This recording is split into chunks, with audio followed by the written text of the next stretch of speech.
Medical frontliners at the National Kidney and Transplant Institute now have a second home. Vice President Leni Robredo has turned over the temporary shelters in Quezon City. The units were constructed by the AFP's 51st Engineering Brigade.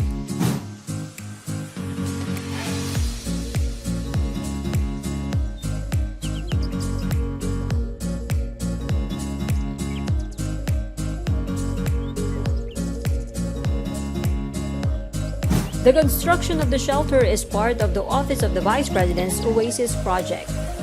Robredo's project aims to provide temporary homes for health workers who are on the front line of the fight against the COVID-19 pandemic.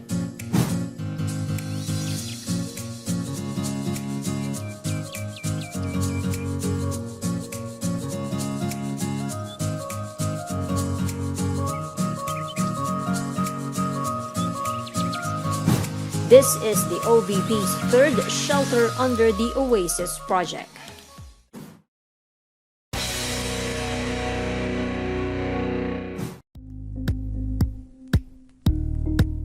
Thank you for watching Politiko TV. Please like and subscribe to our channel for more videos.